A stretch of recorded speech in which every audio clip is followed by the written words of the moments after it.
Décorer un appartement neuf ou encore plus difficile, comment imaginer l'aménagement d'un appartement que vous avez acheté en état futur d'achèvement.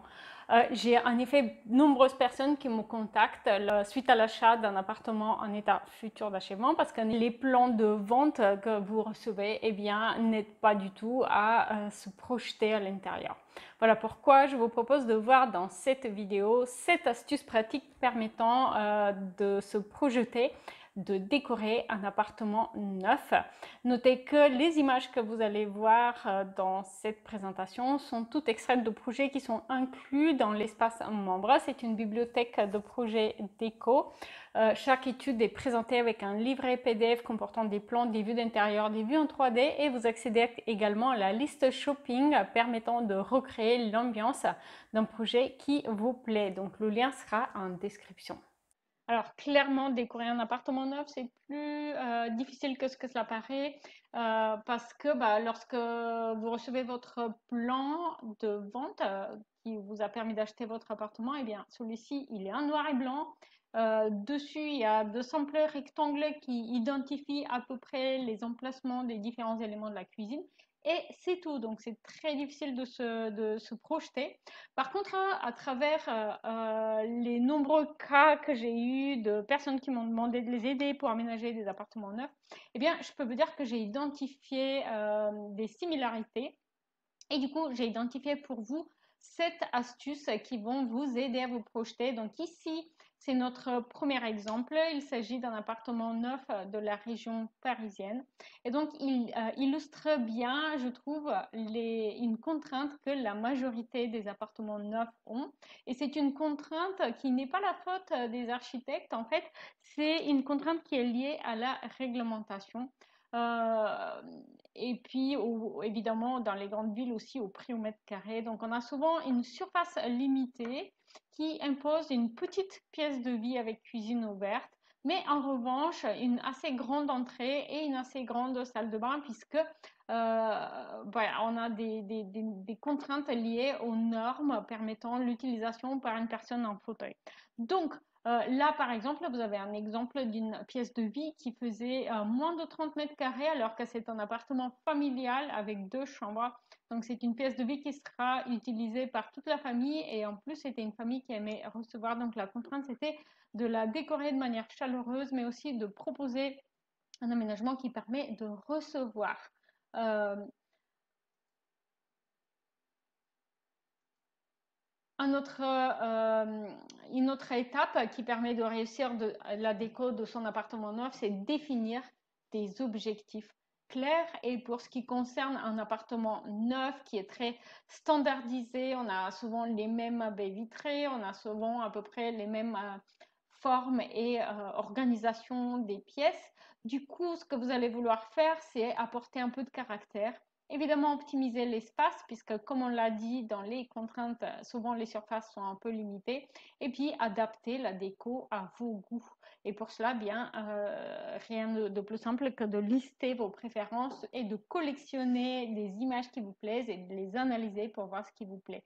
Et donc ici, un exemple concret du coup d'une chambre pour enfants dans un appartement neuf à laquelle en fait j'ai réussi à apporter un petit côté déco et personnaliser la décoration grâce notamment à ce lit cabane très apprécié par les petits et à une couleur un petit peu plus prononcée sur un des murs. Alors, chercher des solutions gain de place pour notamment la pièce de vie qui, comme on l'a dit au début, elle est plutôt assez petite la plupart du temps, cela s'impose et c'est important de le faire de manière sans encombrer l'aménagement du reste de la pièce. Et donc, du coup, un bureau qui sait se faire discret dans le salon, c'est par exemple un must, notamment de nos jours, lorsque plein de gens télétravaillent au moins 1 ou 2 jours par semaine. Un coin lecture, il est toujours apprécié également, notamment pour passer un petit quart d'heure avec vos jeunes enfants avant l'heure du dodo. Et aussi des rangements, on n'en a jamais assez dans les appartements neufs. Donc on va chercher toujours à trouver comment apporter plus de rangements, mais de manière discrète, sans alourdir l'aménagement, la décoration. Alors, choisir ses couleurs, voici l'étape suivante pour vous. Ça va être évidemment très personnel. Ce que vous devez faire, c'est étudier les différentes harmonies de couleurs, quelle couleur va avec quelle autre couleur, pour éviter les erreurs de style trop évidentes.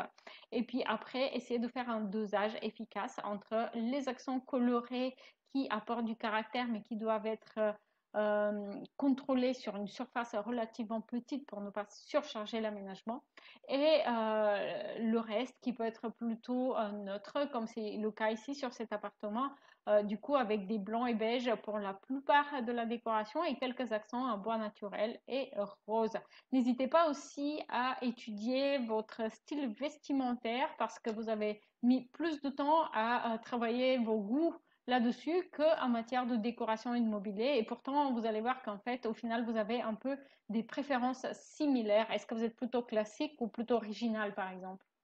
Mon avis personnel est que pour décorer un appartement neuf, eh bien, le mobilier contemporain, moderne est très adapté, beaucoup plus adapté que le mobilier ancien rénové qui, certes, apporte beaucoup de caractère dans certains cas, mais il est beaucoup trop volumineux, imposant pour ces appartements neufs qui ont souvent une relativement petite surface. En revanche, lorsque vous optez pour du mobilier design, eh bien, celui-ci va être souvent un petit peu euh, présent en matière de style, un petit peu tape à l'œil, puisque bah, c'est toute l'idée du mobilier design. Et donc, il faut bien faire le dosage. Lorsque vous avez un élément central qui est un élément de mobilier design, eh bien, il faut le mettre en valeur, faire en sorte qu'il n'est pas concurrencé. Et du coup, pour le reste du mobilier, vous pouvez rester dans un style plutôt moderne, épuré, etc.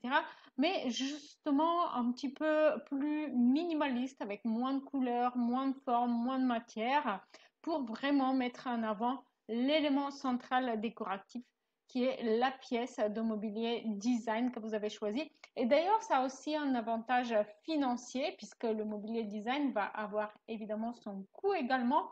Alors, si vous avez opté pour une belle table design, c'est le cas par exemple de cette table que vous voyez sur l'image ici, c'est une table euh, qui a quand même son coût, puisque de ce que je me rappelle, elle coûte dans les 500 euros environ. Eh bien, vous avez avantage à l'entourer de mobilier qui est un petit peu plus euh, neutre, comme ces meubles que vous pouvez voir qui permettent de réaliser le meuble télé, qui sont des meubles assez standards et assez accessibles au niveau du prix. Alors, apporter du caractère, il faut bien sûr le faire parce qu'un appartement neuf, il va avoir une organisation standard, il va y avoir les baies vitrées, on l'a déjà dit au début de la vidéo, les baies vitrées qui sont toujours les mêmes, les formes des pièces qui sont toujours les mêmes, la cuisine qui est souvent en fait assez ressemblant. On a très très souvent une cuisine en forme de L avec un coin repas ouvert. Alors, apporter des revêtements comme un plaquage pierre, un habillage en bois comme les tasseaux bois que vous pouvez voir derrière ce meuble télé, des claustras ou des murs en tasseau ou encore des verrières, eh bien, ça permet d'apporter un peu de caractère et de rendre l'aménagement, la décoration un petit peu plus singulière.